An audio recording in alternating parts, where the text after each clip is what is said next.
This is the Mountain and Prairie Podcast. I'm Ed Robertson. My guest today is Tony Bynum. Tony is a conservation photographer, scientist, and advocate who's spent decades working at the intersection of public lands, indigenous rights, and environmental storytelling. Based in Montana, his images have helped shape national conversations around energy development, landscape protection, and the cultural importance of the Northern Rockies. His work has been published widely and used by countless conservation organizations to make the case for protecting wild places. Before photography became his profession, Tony spent many years working for the Yakama Nation as a senior scientist, eventually landing in Washington, D.C., where he helped shape tribal environmental policy at the highest levels of government. But his path was never linear. A born-and-bred Westerner, he's been a cowboy, a fly fishing guide, a federal program manager, and a backcountry wanderer. His guiding principle, which is don't just love something, do something for it, has carried him through an unconventional but deeply impactful career. In this episode, Tony tells us about his winding path and the values that have guided him along the way.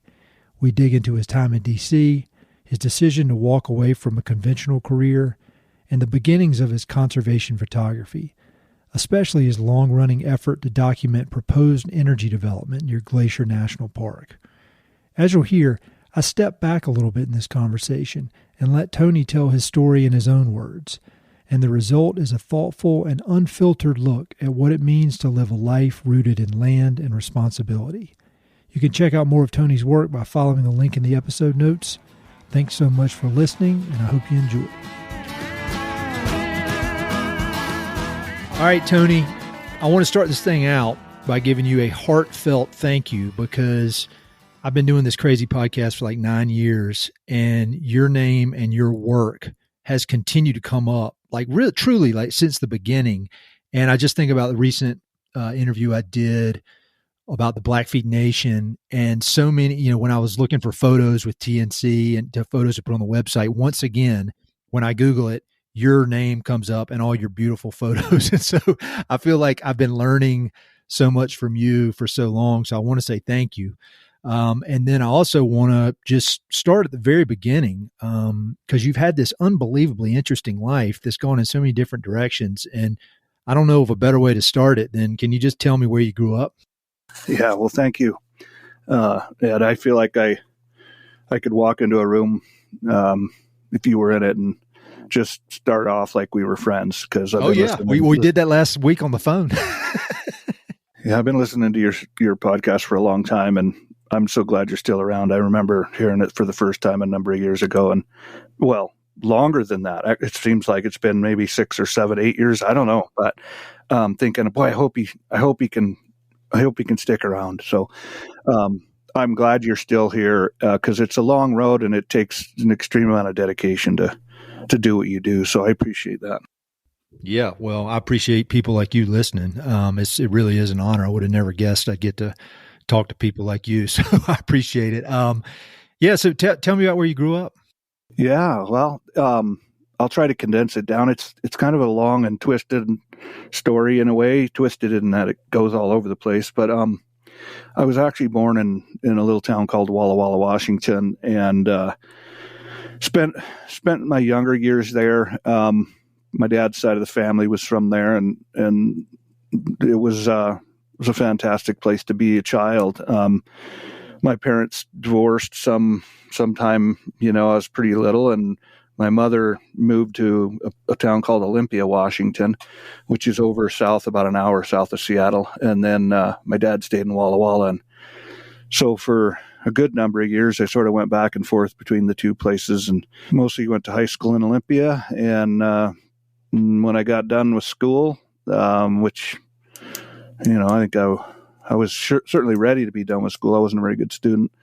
I did show up, and I think that's probably the story of my life, is really just showing up. But after high school, or maybe just before I left high school, I didn't really know what I was going to do. And so I had a counselor in high school who just said, well, let's fill out an application to a couple colleges and see what happens. And I wouldn't have done it. He almost put the pen in my hand, and he may even have filled the damn things out for me. I don't remember, but but that's what happened. I got accepted to a college, and two actually. It was Eastern Washington University and Central Washington University, and I decided that I was going to go to Central because that's where the cowboying was, and the fishing, and the ranching, and everything that I wanted to keep doing was in Ellensburg, and I could just go to school and live the life, and that's kind of what I did. I spent a lot of time there, and graduated with a degree in geography and land studies, and then quick story, I ended up getting a master's degree in science after that, and that was another pure accident, I think, but it was, somebody found some interest in me and gave me the money and the time and the resources and the office and all the space and everything I needed to just study.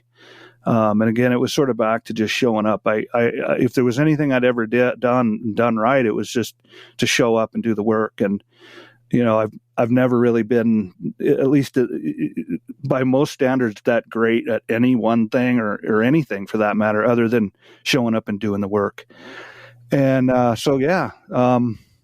photography came to me, later in life as a profession, but early on, my first experience that I can remember with photography was in junior high school, or maybe it was middle school. I think I was in 7th grade or something, and I had gotten a little film camera from my mom, who's probably one of the most important people in my life, and she's passed away, but she was quite a person. But anyhow, I took some photographs just as some guys were leaving the locker room.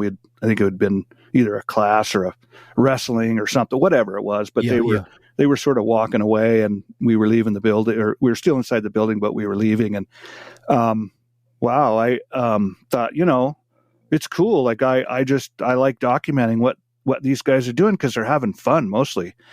And so I thought, wow, that's really cool. And turns out I got in a lot of trouble for that. And someone said I was in the boys' locker room taking pictures. And so that's always stuck with me as well, even as an adult, when I took on the job or the business of being a photographer, is that you have to be careful with photography, because people have all kinds of ideas about what it means and what it takes. And so anyhow, it kind of gave me a real sour taste for photography. I was really afraid, and I still am really sometimes afraid of a camera in my hands, because I don't know whether it was that experience or whether it's just such a powerful tool. And I tend to be non-confrontational, that the camera can really change behavior, and it can change the way you see the world, and it can get you into places, and it can also get you kicked out of places and maybe even killed. So anyway, on with life. And, I went to college, and I got a master's in science and resource management. And from there, I went to work for the Yakama Indian Nation in Washington, and spent almost 15 years there as a scientist working on Columbia River issues, mostly related to air quality, environmental protection. And for a couple of years, then I was doing mainly ceded area or off-reservation work, going to meetings, dealing with the state and feds. And that's where I sort of got my boost into Washington, D.C., which was another little route. And I spent a couple of years in Washington, D.C. But, the thread there was always the West and my home and the outdoors. And, I've always just done things that I felt were important or interesting. Mm-hmm. And I think I mentioned to you one other time when we spoke, I've never applied for a job, and the jobs I have tried to apply for, I never got. And I don't know what that says or what that means. I think it's a little harder today, not to get a job without applying, but I never applied for these jobs. People always said, here's an opportunity, or what do you think of this? Or could you come and work here? Or, even getting into graduate school, I never took the test until I was in. My professor just said, show up. And, I showed up, and I asked him later, many years later, he became my mentor and one of my best friends. And I asked him, like, what were you thinking? Like, here I was cowboying out, actually, in Central Washington, and I didn't have much going. I was actually getting ready to leave to go to Nevada because I wanted to be a buckaroo. I'd lived with a couple buckaroos, and I thought, that's really my future is, this cowboy and stuff's like, not that great because it's a lot of work and a lot of driving. And what I wanted to do is just go be on horseback and learn to braid and just live out, in the desert and chase cattle or do whatever, like just go where the wind, right? Anyway, that didn't happen because this guy gave me this opportunity to go to college, and I just thought about it. He gave me about 2 days to make a decision, and by that time in my life, I was probably 23, 24, 20, well, maybe 20, whatever it was. I thought, I just got to do this. And he said, like the reason I gave this to you is because I knew you'd do the work. You're not the best student, but you do the work. So, show up. Yeah. And, so that's the story of my life, really. I just show up. And so I was a acting senior Indian program manager at EPA, basically working with all the tribes in the United States to develop environmental protection programs on the reservations to protect their environment. And and all these things are based in the outdoors. They're based in quality of life. They're based in water. They're based in air, and it's all connected together in that way. And so I felt like every step I took, either I was gaining information and knowledge, or I was turning some of the things I learned around to try and make a news story to help other people develop their thinking, or at least implementing better practices for the environment, or a different way of looking at, clean water or clean air. But I think those things, salmon in the Columbia River, clean air and clean water, those things to me are like what keep us alive. And so, that's been my focus, and it's very intentional. I can't say that I'm not the best planner. I have sort of dyslexic. I don't organize well, but sure, when it comes to photography and environment and even the projects I've done as a photographer, they are connected by my curiosity and also my interest in the natural world. And I did read a lot, but I was really slow and a little bit scattered at times, but I did focus, and I still do. I still focus. Carl Sagan, though, I think is probably responsible for connecting my sort of Native American background. My mother's side is Native American, with the traditional Western thinking of science. Interesting. And Carl Sagan's book, The Cosmos, I read it when it came out, and it was the first real, I feel like the first real book I read. I'm not into, I don't read Mark Twain, although I love him. I mean, there's things I just don't spend a lot of time reading. I'm mostly nonfiction. But anyway, I remember reading Carl Sagan's book, and in the explanation of the scale and the scope of the universe and of the earth and of people really resonated with me. I felt like at the time, I remember thinking like, we are just really such small beings in this huge place. And it caused me to want to explore that more. And so understanding that the dynamics maybe of, the benthic material in a river is important, but it's just a small piece of this huge, huge tapestry that sort of, when woven together, makes up this earth that we're on. And yet the importance of that benthic material, those organisms at the bottom of that cold, clean, clear creek that's got trout and salmon in it, is the connections. Those are parts of the connections that really produced the lifestyle and the living that I enjoyed and that people still enjoy today in the West and all over the world.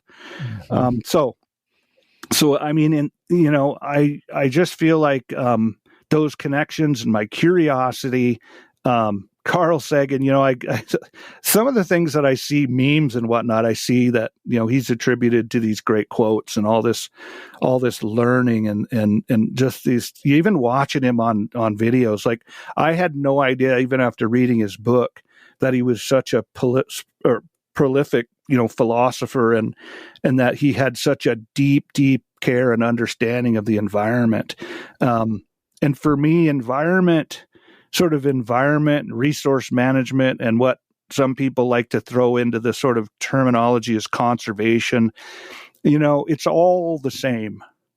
I don't separate it out. A lot of people like to get really specific, and at times, if you're going to write a paper, maybe you need to. But, when people say I'm a conservationist, what we're talking about is the environment. We're talking about the things that sustain our lives. And so, I didn't ever really get caught up in the politics of it. I just continue to, today I do, of course. I mean, spending a couple of years in Washington, D.C. will either cure you or help create an interest in politics that you maybe never had. But I'm kind of somewhere in between.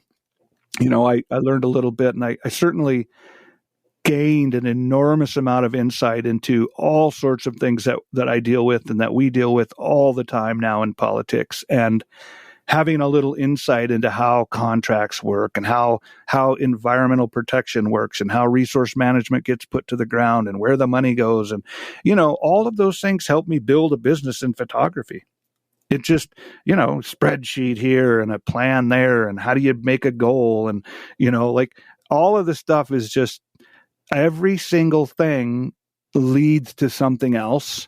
Mm-hmm. And my strategy has always been to just take a little bit from each thing and maybe take the best of it and take the lessons from it and try and apply it to something new. And that's where I'm really at still today. I'm trying to do new things. I'm trying to figure out new projects or different ways of looking at things. And I'm using the same methodology, maybe different tools, but the methodology is the same, Oh, yeah. Well, I think that curiosity combined with, refusing to not show up is huge. And thinking about Carl Sagan, I remember I read Bill Bryson's book called A Short History of Nearly Everything. And that was the first time I really got to understand, or the beginning of an idea of how big everything is. And I remember it was wild. But so, you're talking about reading all these books, highly credentialed in the academic world. You've got this, a business in the arts.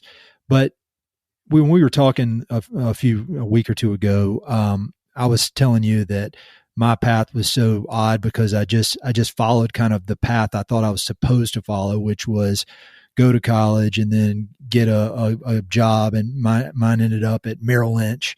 And I was just kind of following this path that had been set out in front of me because of the way I grew up. But there was, you've got all these credentials, yet as far as I understand it, there was no path. There was no expectation. There was no, you were, if I'm right, you were the first one in your family to go to college. Can you talk a bit more about, kind of your family dynamic when you're growing up and what was expected of you? Yeah, great. I'm glad you asked. I mean, in retrospect only, I can only reflect back on this. I mean, at the time, I had no idea what was going on. I credit a lot of this to sort of a lot of whatever it is, right? Like, I can't even describe what it is. It's just people call it success. People call it a life. People call it whatever. But where I wound up or where I am today was a result of a lot of, I think, people caring about me and they in ways that I never understood. My mother probably is one of the biggest influences on my life and where I decided to go. But as a child, I was a kid that on one side of the family, I was going to literally being drugged to no nuke rallies. I remember going to a no nuclear rally at Bangor, Washington, when I was probably 9 or 8 or something, and remember watching people throw rugs up over those 12-foot high Constantine wire topped fences to get over. To get over the fences to get into that nuclear facility where they've got submarines and bombs and I also remember my mother taking me, like, she was a feminist, she was a liberal, she was a caring person up until the day she died. She was fighting for what she felt was right in this world. And so growing up with her as a leader, and then my father, who was a hard-working guy. He worked in a factory. He paid the bills. He worked hard. He taught me some things. We went outdoors occasionally. So I got a little bit of both sides, from working hard, and some people would say hardly working because my mom was a hippie, but I mean, everything from drugs to watching that whole thing play out in those years in the 70s. I mean, I was in the middle of it. I saw it all, and I just always felt like there was a purpose for that. Like I'm in this position today, even as a child, just going to these.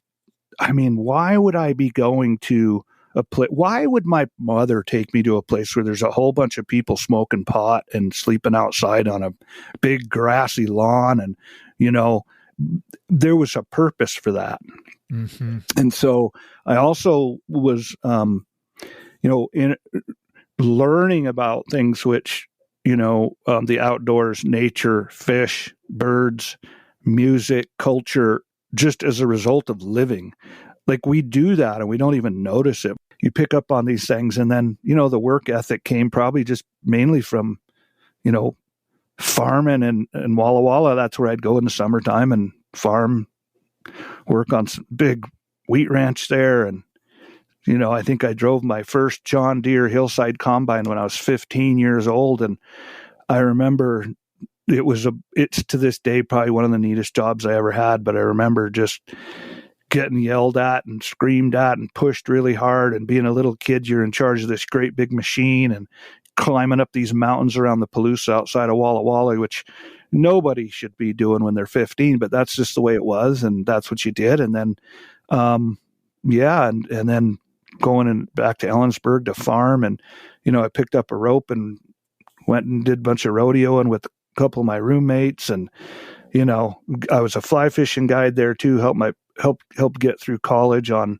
guiding fly fishermen, and, growing alfalfa and corn and roping cattle. And like, these things were just progressions. They were all, I mean, I don't know that I ever really said no to anything. I roofed for a while. I worked at the college. I think it was like $13.95 or $14 an hour to be an apprentice cook while I was going to college. And I also was working on 3 different ranches and guiding fly fishermen. And so, and I was actually taking a couple classes, believe it or not. And so, but it was all motivated by interest. There was no plan, dude. My plan was just to live. Yeah, well, you just open to all experiences, it seems like, and willing to work your ass off. One of the areas that I never treaded was into drugs. I just knew it, had seen it enough around my life growing up that it was just not something. It scared me. Because as a child, when you're growing up with partying and drinking and drugs, and like, it's really hard as a young person when things are inconsistent.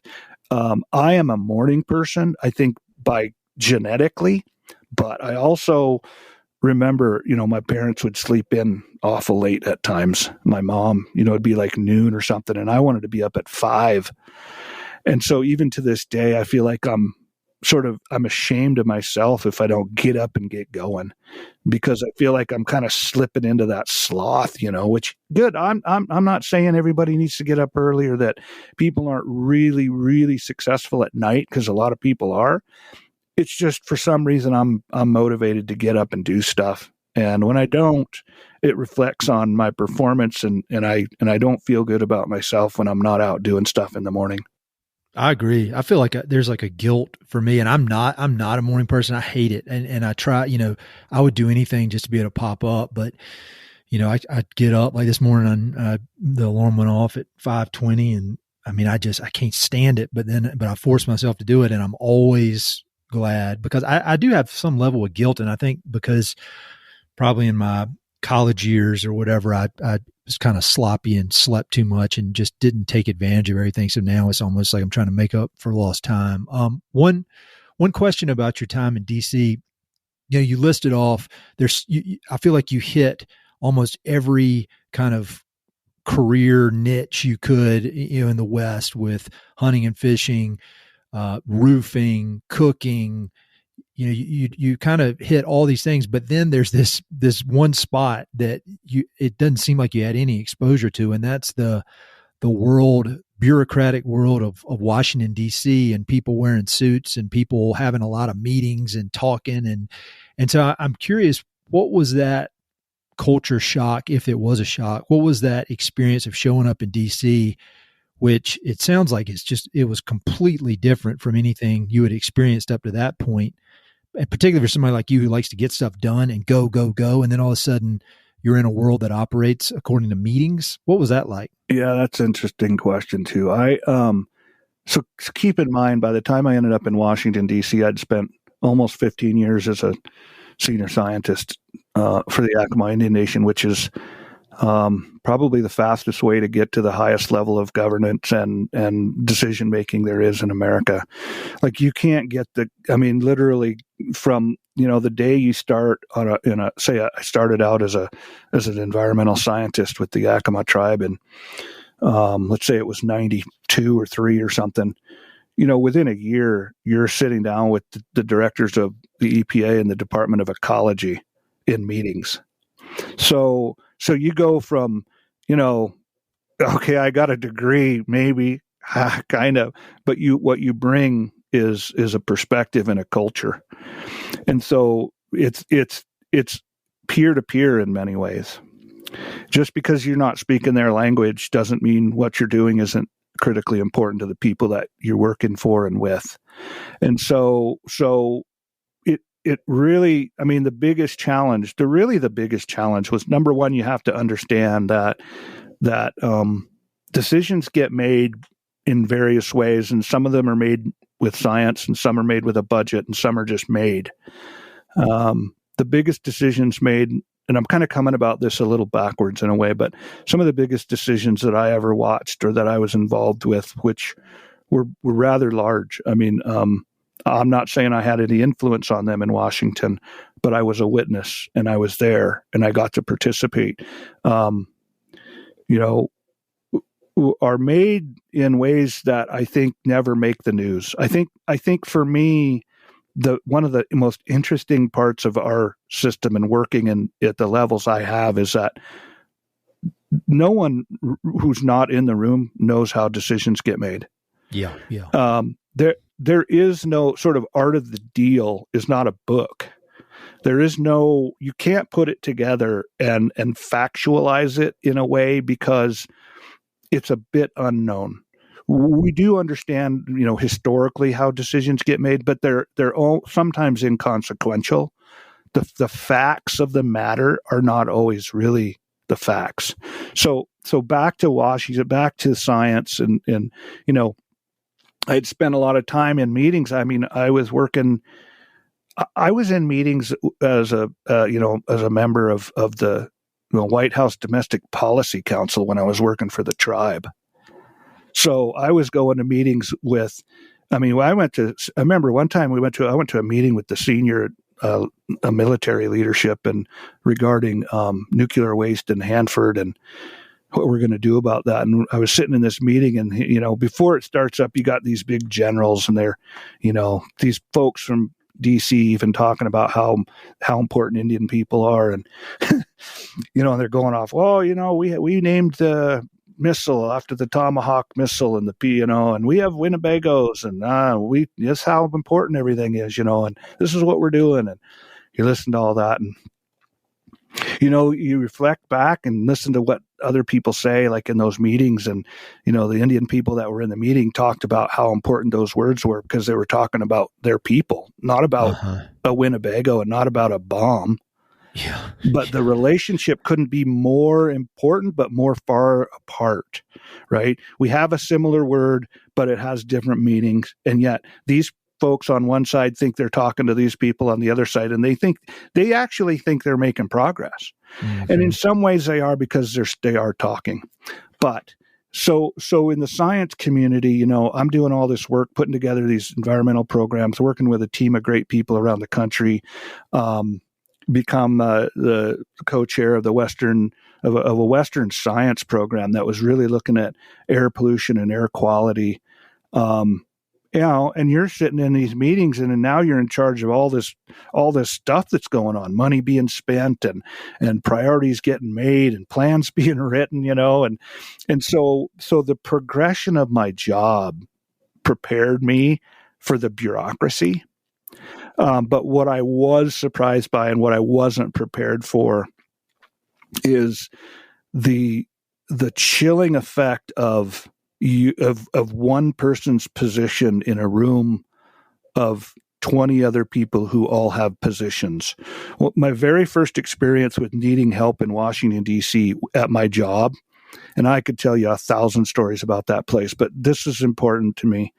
I walked into my office, which it turns out was right on Pennsylvania Avenue. The EPA had just moved from Waterside Mall, which is this place over near the river, to the Ronald Reagan building, or next to the Ronald Reagan building. It was called Ariel Rios, and it was right next to the old post office. Oh, yeah, I know where that is. Yeah. So we had just moved in there, and I think I needed some copies made for something. And I have this little desk, I'm just kind of a peon. I'm there as on a loan program, basically an interdisciplinary program where they bring in experts in certain fields to help develop programs within the federal government. They're done all the time. They're called IPAs, interpersonnel agreements.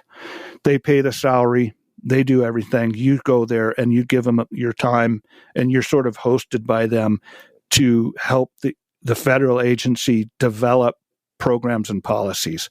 So I worked on, Indian policy for the EPA. I worked on environmental policy and implementation, and these things were all related to Indian country. So this is basically starting from scratch, building programs with federal authority where the landscape and the people don't have any formal programs. Right. So we're going to build a clean air program. We're going to build a clean water program. Right. This is like the beginning, but yet you're matching that with generations and thousands of years of experience on the land and on the ground, and actually living, drinking, and eating, getting nourishment from the most basic parts of life.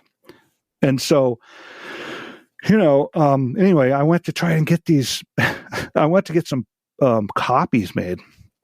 And I found this lady, and she's like, oh, go ask so-and-so. She kind of can help you with that. And I end up banging on doors, and everything's locked. Big hallways, and everything. It's not just it's really cold. And so I bang on the door, finally find the lady, and she says, well, yeah, but what do you, basically literally told me, what can you do for me? And I looked at this lady and I said, I can't do anything for you. All I can do is thank you for your help. But right now, I've got to get ready for a meeting and talking to this elder woman who is going to call into this meeting with a crank phone from the North Pole. Oh, wow. Okay.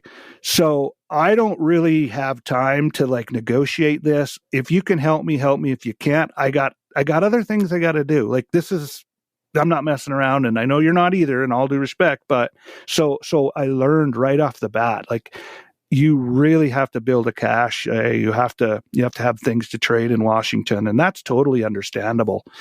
But let me just pull this back around to what it's like to be in a room with 20 people who all have their own vision and their own ideas and their Western thinking and such. The biggest challenge I ever faced was, I'll just use the Western terms, which are getting a word in edgewise. You will be the people that you're there to either represent or help facilitate development of their places, whether it be a small town in, the central part of the U.S. or a coal mining town, or whether it's, it doesn't matter, African American, Native American, Hispanic, their cultures all over. There's southern cultures in Louisiana and Bayou, and they almost cease to exist in a way if there's not somebody there helping carry their message. And so when you're in a meeting with 20 people and you're not saying anything because out of respect for everyone else and the process of listening, you leave just demoralized because you didn't say anything, and yet you've got an agenda. The agenda is a half an hour, or maybe it's an hour-long meeting. Everybody in there understands the game. They have to be the first to talk. They have to say the loudest thing. They have to interrupt everybody. They have to figure a way out to get their 2 cents in, because the boss has to make a decision, and the boss is not going to come to you and over coffee and say, hey, I noticed you didn't speak up in that meeting. What do you got to say? You're just going to get left out. Coming from a Native American background, you are not prepared. I think maybe some people are, but you're not really prepared out of respect to show up in a meeting and just start bullying people around. Oh yeah, that's not natural for most people. I mean, I think it's a learned. There are a few bullies, but I think that is a learned skill, for lack of a better word. Yeah. So I think that was the biggest challenge, But of course, there's all kinds of challenges living in a hot, soaking, swamp and blah blah blah. Like the whole living thing is different. But I was there for a purpose. I had a real purpose, and I would recommend that to anyone. If you ever get a chance to go have those experiences, my goal when I went there was to use every single day that I was in Washington, D.C. to learn something new and to be exposed to things that I could never, ever be exposed to anywhere else. So that meant pretty rigorous planning schedule. Like I never planned as much as I ever did there, because I wasn't going to miss, the Million Mom March on the mall. I wasn't going to miss an opportunity to go, meet some dignitary from some other part of the world, or miss a party that the agency was holding, or meeting people who had come to DC. I mean, the physical challenges of maintaining a schedule because so many people come through that city is daunting. Yeah. Up at dawn, you don't get home till 11 or 12 every night because you got a meeting, or you're going to meet somebody and make a deal or whatever. It's exhausting. And finally, I left Washington, D.C. it was in August, towards the end of August of 2001. And that was right before 9/11.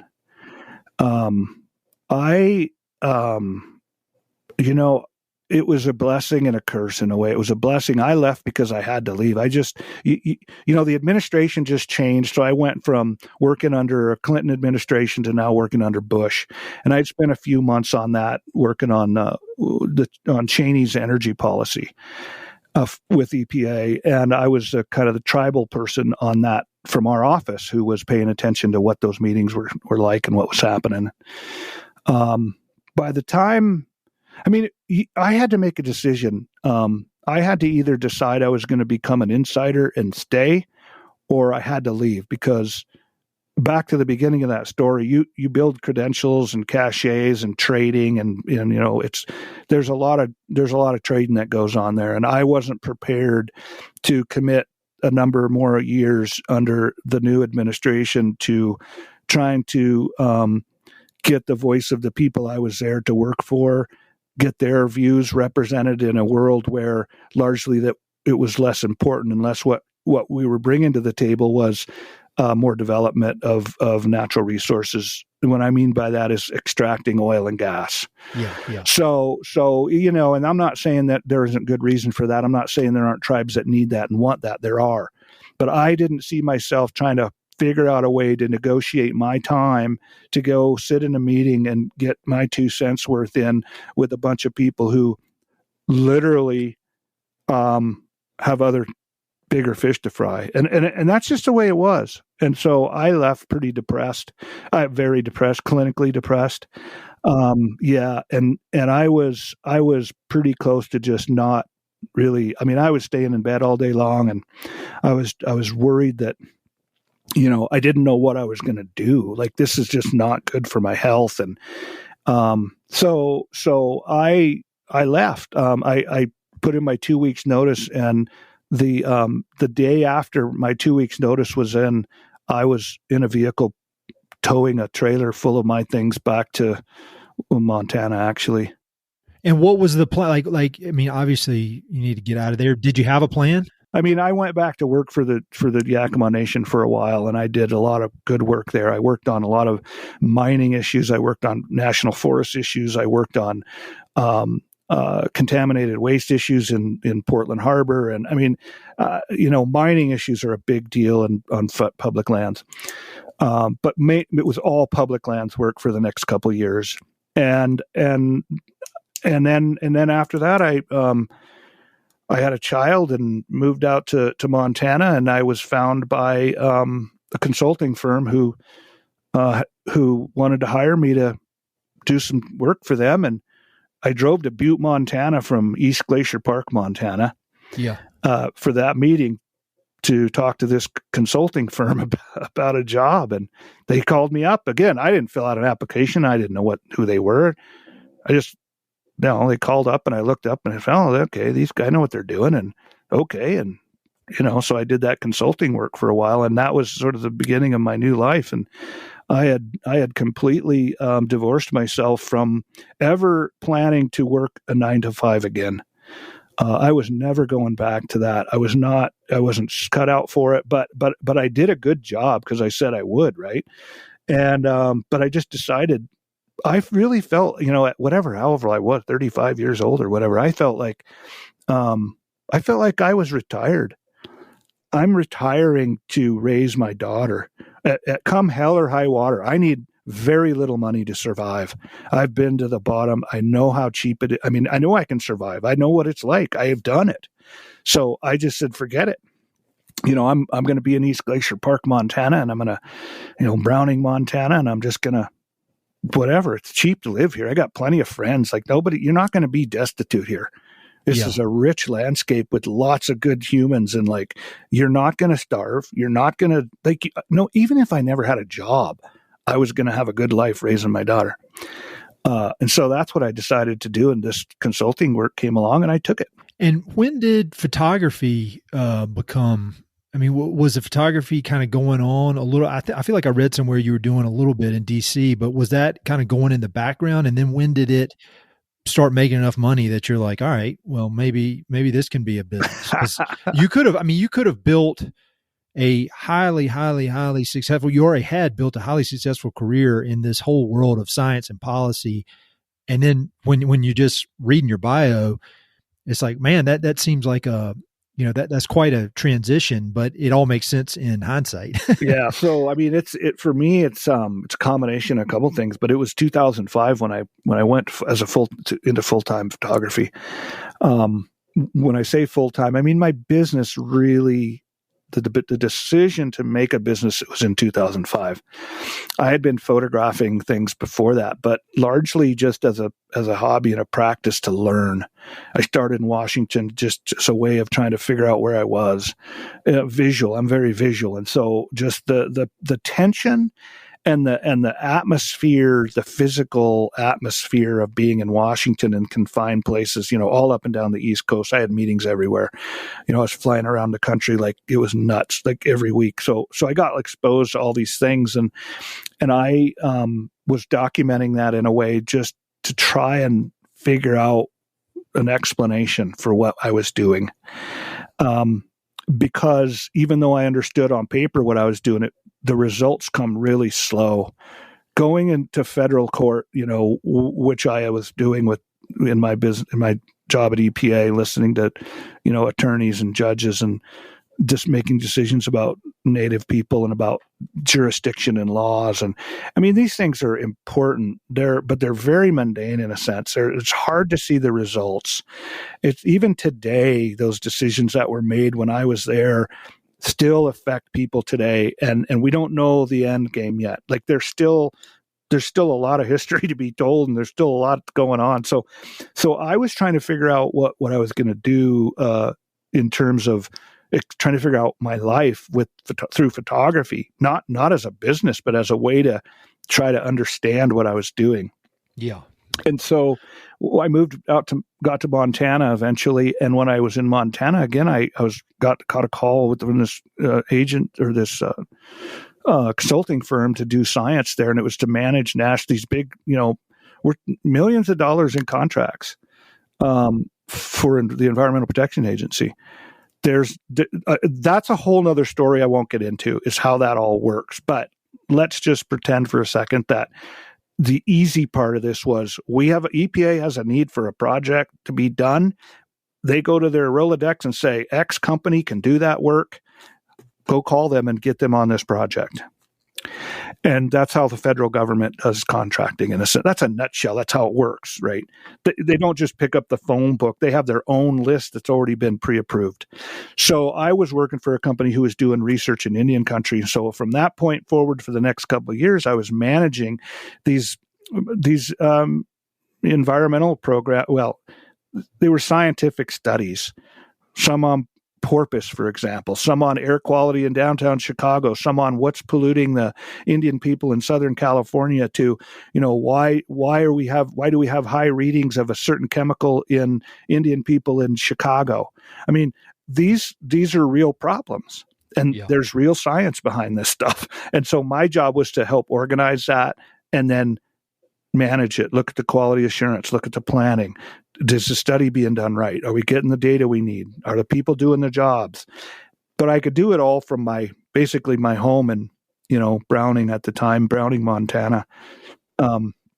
So anyhow, the photography started during that time as I was photographing sports, rodeo. I loved rodeo because I used to rodeo. So I was photographing rodeo. I was photographing the nature. I was photographing wildlife. I loved, sheep, bighorn sheep and goats. And the more extreme, the better, right? I always say the only thing that I'm in competition with when it comes to photography is my health. That's just a fact. Just being able to get out there and get out in the middle of it all. If you can't go, you can't go. So maybe you change, what you photograph. But at the time, I was going to do nature and wildlife and people and sports, like everything. I was going to learn all of it. I was shooting portraits. I was like, if there was a way to earn money with a camera, I was going to do it. And that was because, number one, I had an interest in it again, but I could tell stories photographically that people would pay attention to and be affected by. And that led to conservation photography. That led me into doing some really important work later on, which after I saw the results of what the expression and the demand that people had for, simple things like, oh, you photographed this rodeo of my high school daughter tying a goat. And how much joy that brought people to, hey, I remember you photographed this event, an Indian relay in Browning, and, my son passed away, and I know you have pictures of him. So, that's one of the most important aspects of photography, is the relationship that you have to the photograph since the time you take it forever. I'm responsible to provide images of people who have passed away forever. Like, I will do that forever. And it's my duty. That's my duty. It's not a paid gig. It's just like, hey, it's my duty to repay you, your family, or however that works. So anyhow, I'm just doing this job, and I'm taking pictures, and I'm learning about how the camera works and about all these things. It started with film. It transitioned into digital. And then I got a couple of breaks where people said, hey, I want to buy those photographs for publication, and I had a dial-up. The only internet I had was a dial-up. So you were not, this was pre-digital camera, but there was internet. And so it couldn't work yet for me, because I had the technology wasn't there. The infrastructure wasn't really there to do the kind of work I wanted to do. And then I would drive then to Kalispell, Montana, where I could go and get a high-speed connection there. I could pay for it at a local business place, and I could deliver digital files. So I'd go over there and spend half a day sending off digital files and uploading pictures to the internet so I could build a website. And that just led one thing to another, and it was pretty early on. Nikon came out with a 6.2 megapixel Nikon digital camera, and you need 4 to 6 good pixels to make a cover photo on a magazine. That's just literally the number. You need six megapixel camera to make a cover photo without cropping it, without any of that. So Nikon puts the I think it was a D70 out. I bought the thing, and I never took another film picture again in my life. Well, I have recently, but for the next 15 years, I was pure digital, and I could put the images on the card. I could look at them on my computer, and then I could drive the hard drive over to Kalispell, Montana, to get a high-speed internet connection to deliver files to magazines anywhere in the world. And at the same time, I was building my what then wasn't really known as SEO, but I was using Google. This was during the collapse of the stock photography industry. So Getty and Corbis and all those big guys were just eating everyone alive, right? There was no way you're going to put your photography with a stock photo warehouse. You were going to get pennies on the dollar for it. And I thought, well, I'm just going to build my own stock archive. I'm going to drill down into the niches that I love. I looked at every magazine I could. I studied it all and said, this is what I love. I can do better than anything that's out there. And that was the way I set my goals. And it turned out, when the door opened to, say, the Boone and Crockett Club to use my wildlife images, the door opens once and you have to kick it down or kick it open or keep it open. But by the time I had published my first image on the cover of a magazine, I had enough material to run a business, even though I had never sold anything yet. Oh, wow. That's cool. So I built for about 3 or 4 years a catalog of wildlife and nature and rodeo and people images that if I got a chance, I'm not a one-shot wonder because it's a business. Those people need a reputable photographer to supply them with the goods, right? 1 or 2 great photographs, unless it's Bigfoot, is not going to do it. And so I was prepared when I decided to go into selling images to not be turned down. And so Google's there, and I'm like, there's something about this. Like, I can be found. Nobody is like Google. I don't know. Bighorn sheep. Google Glacier National Park. Like, you can Google all that stuff back then, and it was like I could. There's at the time there was 500,000 people that visited Glacier National Park per year. And which seemed like a lot then. Now it's 3 million. But then it was like, that's my audience. Like, all I got to do is get a piece of that 500,000 that want to buy a cool picture or that are writing a story about Glacier or a magazine that publishes national parks. And like, dude, it's just a bit of research. You just start laying it out. The map is there. Like, you can figure this out. As long as the images you have are good enough and you then have to apply yourself and show up and do the work, you can make it. And I had to make it sort of like, okay, so my contracting or my job with this consulting firm is winding down. I could see the writing on the wall. Because the contracts were wrapping up, and I'm not going to fight for this job. It's not my deal. So anymore, I'm going to do something different. And so once that ended, I had saved up enough money, which didn't seem like a lot at the time, or today it doesn't seem like a lot. Then it seemed like a lot. And I just bankrolled everything for a couple of years. As I went into my photography business, I had built enough stock to at least be taken seriously. But the equipment, at that time, 30, 40, 50 grand in equipment, and then travel, like, that was the biggest expense. I was doing 40,000 miles a year driving to get the photos.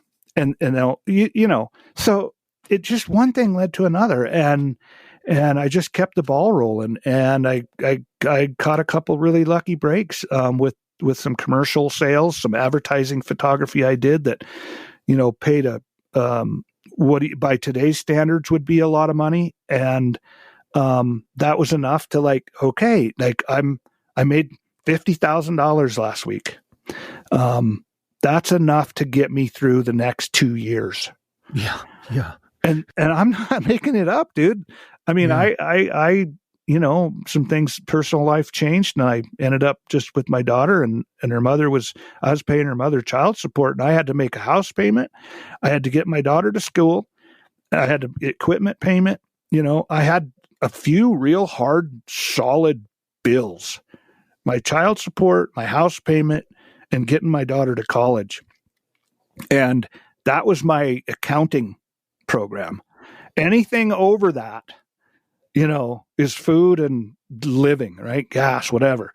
And that's the way I did the math. It's like I just went after it and went after it and went after it. And, when you have to make something work, it changes the way you look at it, and you do it different, and you work harder maybe, or you find ways to be, and when it's, this, I don't know whether I can wrap this sort of part of it up with moving into the conservation and how that all came about. Yeah, please. I'm around these places that are some of the most beautiful, intact ecosystems left on the planet, much less the United States. And in the Badger 2 Medicine, for example, of the Rocky Mountain Front area in the Glacier Park and that, and there was some proposals to go back in and do some pretty heavy-handed drilling in the Glacier 2 or in the Badger 2 Medicine and on the Blackfeet Reservation. And, and I just started early with that project thinking it was about energy. And I thought, well, the windmills are going up in Montana, and the drilling's getting going, and everything's just like taking off. And, my master's degree was in restoration.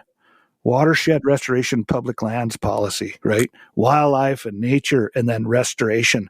How do we build back something after we wreck it? Because this is the theme of of Euros or of Western thinking over and over and over and over, and it's not stopping. Like, we just don't learn. And so restoration for me was like, this is going to get restored. We can't keep taking things apart and expecting our system to stay whole or intact and help us live the lives that we want to live. It's not sustainable. And so look around. What are we doing? We're building federal programs and state programs to restore these ecosystems that we've destroyed. It was quite pervasive, but in the early 90s, it wasn't really a field per se.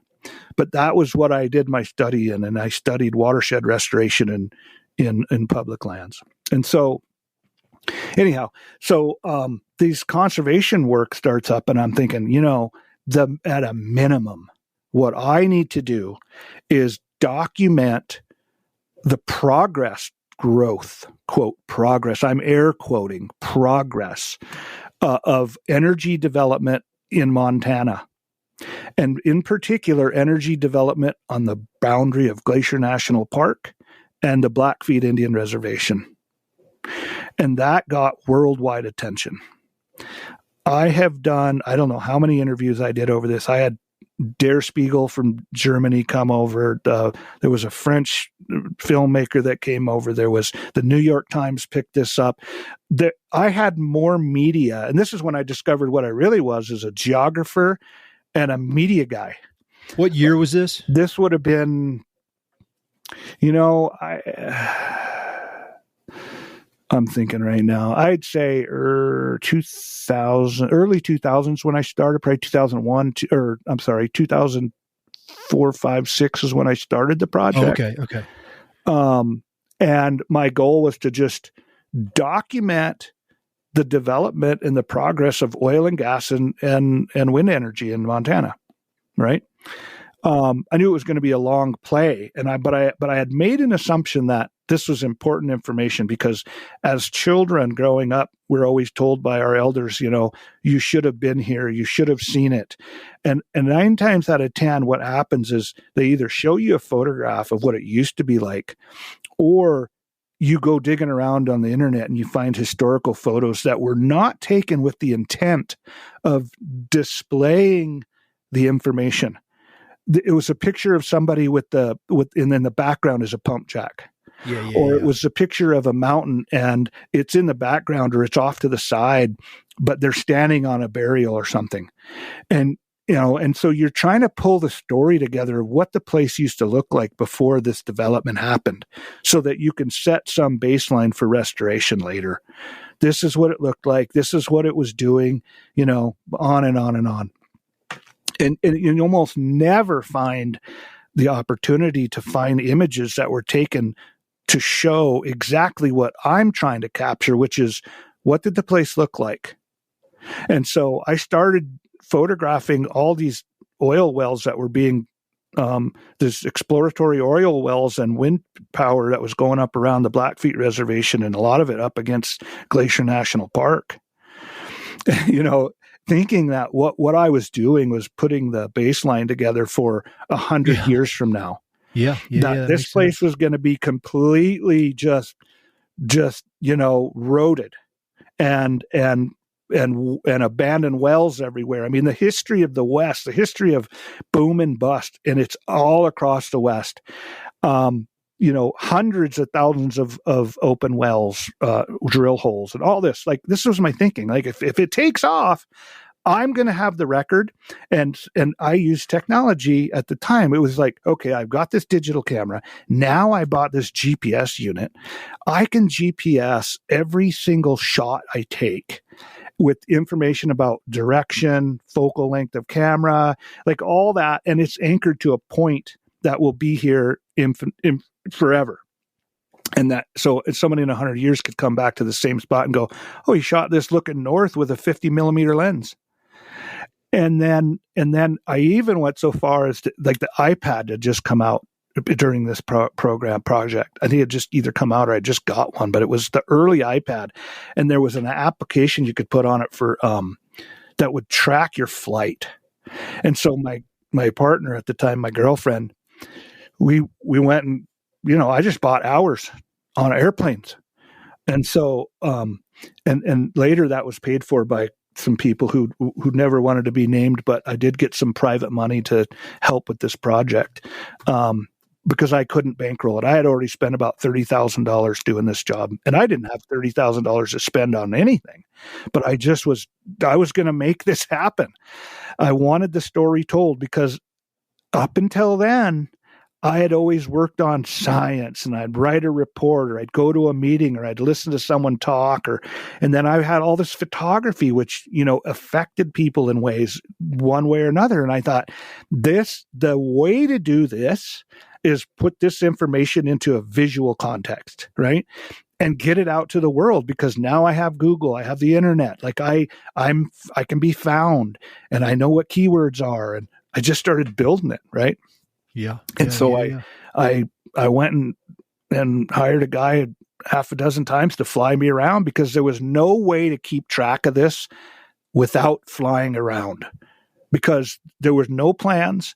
You couldn't go like consult the drilling book and find out, where are they going to put a new hole? It was all coyote in a way. Like, I'm sure there was sort of information here and there, but I wasn't able to get any of it. So in order to track this, you had to go do the investigation, but yet you're looking at a landscape that's, 100 miles by 100 miles. And there's not very many roads, and you can't get to all of it. So the only way to pay attention was to get in an airplane. And so that's what I did. And so my girlfriend would sit next to me in this little airplane that we rented the pilot out of Cutbank, Montana. We'd sit in that airplane, and I would tell her to put a mark every time I took a photo, so that we have the path and where the photo was taken from, so that at least there's a path and a connection. I don't know that track is worth anything these days. At the time, I thought this is great because somebody could redo this, but I doubt they're going to ever do that, because we don't need to now. We have drones, and we have really good satellites, and there's all kinds of technology. But that's how serious I was at this. It was, I'm going to build this story, and I'm going to put it out. So what did I do? I built a website, and I put the maps on there, and I put the photos on there, and I put the videos on there, and I built an interactive map that anybody could go to, and they could click on the picture of an icon of a oil well on a map with the Blackfeet Reservation, Glacier National Park, and some associated, points of interest. And it would open up to a video, or it would open up to a photograph or a series of photographs. And some of the comments I got over time with this was like, why are you making your photographs look so beautiful? It's a beautiful setting, but like, these are works of art. And I was doing that on purpose, because if I could get someone to look at that photo and be like, that's the best photograph I've ever seen of a oil pump jack and mountains, then it would serve its purpose. Sure. People would share it. They would say, hey, you got to go see this guy's stuff. Like, these aren't just snapshots. There's a whole art around this stuff. And everything from, cattle running through the photo scared away from a pump jack to just the most beautiful lenticular clouds swirling around a pump jack with the mountains in the background. Like, it wasn't just I was going out to document it. I wanted people to see the relationship between a piece of ground, an industrial development, and how the earth treats it.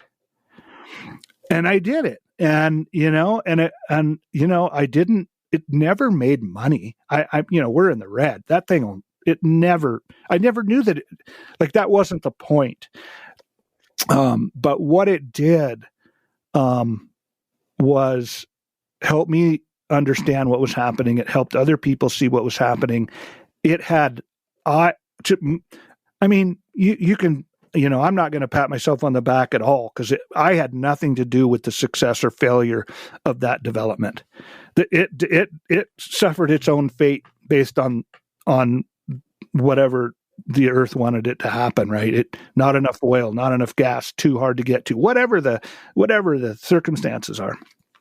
But the project was important because what it taught me was how powerful understanding how these things go. How does development work? What's the environmental consequence? How's the permitting program? Everything I understood on all sides of this equation, I just needed a story. And I was living in the middle of the story. Nobody had the access I had. Nobody would be on the reservation doing this. And yet here's one of the most pristine environments left in our country with all this attention placed to it because of Glacier Park, for example. And I'm sitting in the middle of it. Like, you couldn't be any dumber than to figure that one out. But I had the tools that few people have to do that. And I had the motivation, and I had the follow through, and I had the intention, and that turned into, documenting oil trains. And then I turned it and started documenting, land management issues, and then grizzly bears, and what's happening with prairie bears. And it turned into all these other things. And I'm still to this day using that model to work on things. And we had not even talked a single bit about traveling the world as a photographer. So all of this is just local. It's sort of the first third of what we're dealing with, and we've run out of time, but No, I love it. And I think it's, like I've told you before, I feel like you mix the artistry with a practicality, and there's a quote on your website that says, don't just love something, do something for it. And I feel like that really sums up all aspects of your career. You've always, it sounds to me like you've been on a mission, and you could, you could also see it as really obsession, and with feeling a responsibility to do whatever job you need to do, whether that's, putting up with the meetings and bureaucracy of DC to this project you just described, which is, is unbelievable. And so one of the reasons I started this podcast is because I'm always trying to just understand, how does somebody end up like that? What influences cause them to be so obsessed with what they're doing? And one of the best things I can come up with is the books that they read, and you've read so many of them. you mentioned Cosmos, but were there any books you read either as a kid or as a young adult, whatever, books you say that you would recommend to people that kind of have stoked this personality trait you have of being obsessed and of working extremely hard? No is the answer to that, in a sense that the Cosmos would be the one, and there's a book, but I do have some books that I would recommend for people to read, and that later on, I was able to, when I say later on, like, college, nothing early, but in college and until today, I have some books that I've used to help guide my thinking, and the first one would be Crossing the Next Meridian, by Charles Wilkinson. And if you haven't read that book, I think there's nothing that's been written as good or as important as that book when it comes to describing the resource management and environmental issues in the West. Charles Wilkinson, I think, has recently passed away. He was a Moses Lasky professor at the University of Colorado. I knew him personally. I had been in meetings with him. I had actually been affected by, in fact, I wanted, after I got a master's, I wanted to be an attorney, and he talked me out of going to law school.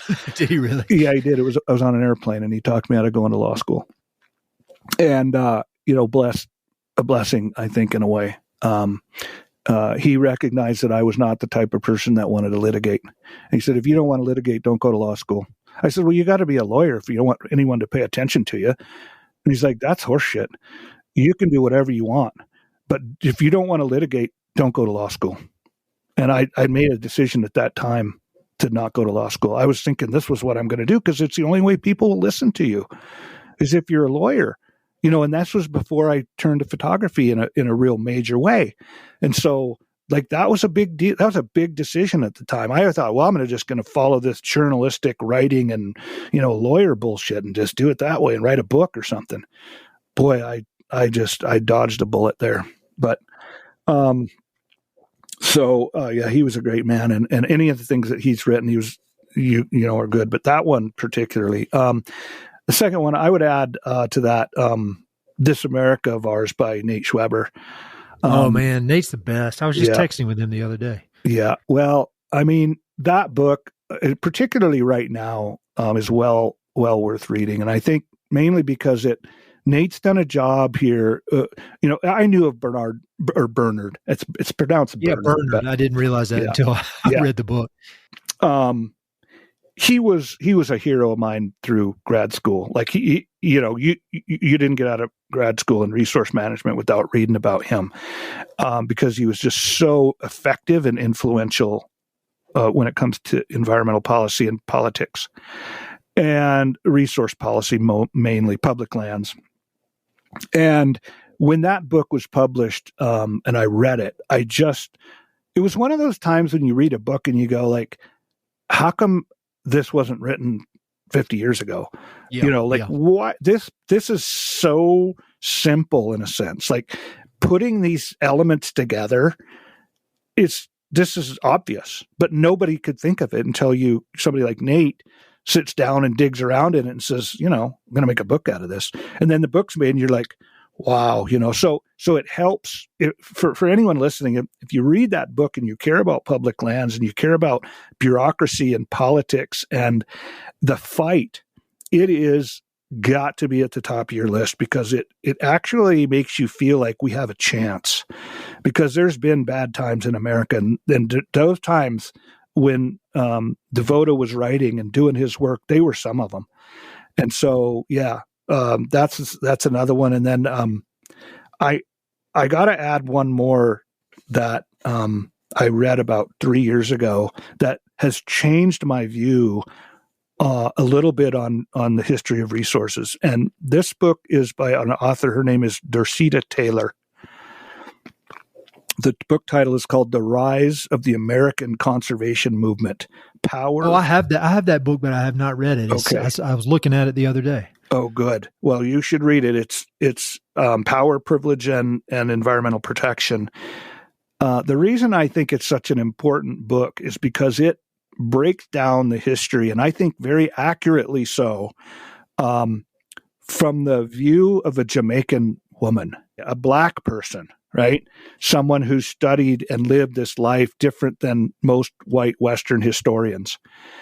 And it gives you exposure to the importance of time and place and people in a way that most resource and environment publications don't do. Just the way she writes. And so, very important piece of work. I loved reading it because it made me feel like, okay, I have a different perspective on what I am somewhat expert at, which is the history of public lands and natural resources in the West. And it was fascinating. So, but I would wrap this book discussion up by saying, keep your eyes open for a forthcoming book by Hal Herring, because I have, you didn't hear this on your podcast, I have read it. And I hope Hal doesn't care that I'm saying this, but no, it's PR. This is good stuff. You're not revealing any secrets. I've been sort of reading it as it's been drafted over the last 4-5 years now. All the chapters, just, I mean, and the challenge for Hal was, he is such a brilliant guy. He understands these things at a level that I don't think, well, I should say few people that I know, if anyone, understands them, the relationships between people and place and resource decisions. This guy is the best.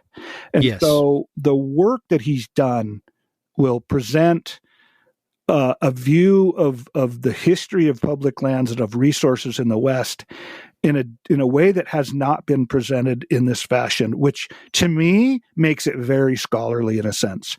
It's like, this is the real deal. This guy pulled together something no one else has done. I mean, it's going to be a fantastic read. And no matter how long it is, it's like if you're going to pick up a book about the West, start with Cadillac Desert, right? Like, that's the type of book this is going to be. It's going to be, hopefully, as long as I hope it is, but publishing these days is different. But for those that don't know, Cadillac Desert's like 700 pages or some crazy thing like that. 600, I don't know. But it's thick. But the point is, the material is fantastic. And so keep your eye open for Hal Herring's book when it's published. And I can't tell you when that will be, but I can tell you it's damn good. Well, I was just talking with some of the folks from Patagonia Books about a different subject. It was actually yesterday, I think. And they are so excited about it, and because they're the ones that are publishing it. And it's, Hal's the man. And in a lot of ways, I feel like Hal is how you and I connected. So he's the best. All right, last thing, any kind of final words of wisdom, any way you want to wrap this up? I had this long list of all this stuff, so we're probably gonna need to do another one of these, because we there's a lot more to discuss. But any kind of final words? Yeah, I mean, for what it's worth, I feel like I'm finally getting to the age where I have learned a couple of things. Working in DC when you're young, with a lot of ambition. And you think what you say matters when you're 30. Now I'm well past that. I don't know a lot, but what I've observed and what I think about in terms of the future is how we talk to each other. The language that we use and the intent that we have when we sort of talk to each other. And maybe I'll say it a different way. I think I got to change this. It's not necessarily how we talk to each other. It's how we listen. Sure. Yeah. And my experience, we have gotten in some seriously, I think, uncomfortable positions by not listening. And I think it's important for us to slow down a little bit, listen more carefully, listen to what people actually are saying. And that should help us make longer lasting, more meaningful decisions, I hope. And it should also should also help us understand that we all come from our own places and we have our own perspectives, and they're all important. And today I think one of the challenges is identifying what's not important and what's bullshit. Mm-hmm. But at the same time, I think that the key is listening. I would say that patience. I'll just end it with this. If I could, I'm not much into telling people what to do or how to live their lives, but this is an example of what I would expect. If people moving to Montana had to be here for 500 consecutive days before they sort of decided they wanted to have the same kinds of experiences or the same access to the same things they had from the place where they came, people would probably get along a lot better here. And what I mean is if you had to spend 500, that would be part A, which is basically you have to be here for 500 days before you get to share what you want. Mm-hmm. In other words, slow down and take it in, pay attention, see what's happening here and how things go. Because what you'll probably find out is it's a pretty damn good system. And before you come in and muck it up, you should know what's here first. And the second part of that would be you can't hunt for 2 years. You have to live in Montana for 2 consecutive years, not be a resident, live here for 700 days. Mm-hmm. And I'm not going to make that law. I'm using it as an example, is people are too fast to rush to judgment and make changes based on where they were from or what they think is a better situation. And like restoration, what happens is we continue to break it only to look back and say, well, like the salmon, Snake River dams. We should have never put those damn things in, right? We won the war because of Grand Coulee, but the Snake River dams have done nothing but take money. And in the same way, the West and Montana is going to break everything. And then we're going to be here, my children, your children, our grandchildren, and after are going to be yearning for information about how to put it back together. So that's my parting remark. Listen more, pay attention more, go to a place and be there a long time before you start shuffling the deck chairs. Well, man, I just really appreciate you taking the time to share all of your experiences and wisdom. And like I said, this is a long time coming, and I'll look forward to many, many more conversations in the future. But really, man, my life has been greatly enriched because of your work, and I really appreciate it. And I'll look forward to hanging out in person up in Montana, hopefully sometime soon. Yeah, for sure. And thank you very much. Keep doing what you're doing. Like I said, I feel like we're friends. We could sit down and I'd give you a hug, feel like I'd known you forever. So I appreciate that. Hey, it's Ed again. Thanks so much for listening to the podcast. I know your time is valuable, so it means the world that you spend it listening. If you want to support the podcast and help it to continue to spread and grow, there are a few ways you can help. Number one, pass it along to a friend or share it on social media. Word of mouth recommendations are the most powerful way for ideas to spread, so I'd love it if you could share the podcast with a few pals who might enjoy it. Number two, you can go to Apple Podcasts and give it a 5-star review. Good reviews encourage the Apple overlords to suggest the podcast to others. So there's a link in the notes if you'd be so kind as to give it 5 stars. Number three, you can support the podcast financially via Patreon, and there are exclusive benefits for those who do, including a monthly behind-the-scenes newsletter, Mountain and Prairie stickers, live and recorded video chats with podcast guests, and much more. Number four, I've also got 2 emails that I send out. The first is my weekly email called Good News from the American West, which I send out every Wednesday. It's only positive news, something we can all use a little more of these days. And my other email is my bi-monthly book recommendations email. One email every other month with 5, 6, 7, or 8 books that I've recently read and highly recommend. The thousands of people on both of these lists will vouch for me. No spam or other funny business. And number 5, finally, check out my online store for Mountain and Prairie stickers, shirts, and coffee mugs. I've got some really cool designs from Western artists with more on the way. So head to mountainandprairie.com/shop to check it all out. I'd love to connect with you. I'm on Instagram and LinkedIn, so look me up on either of those platforms by my name or through the links on my website. All right, that's it. Thanks so much for your support.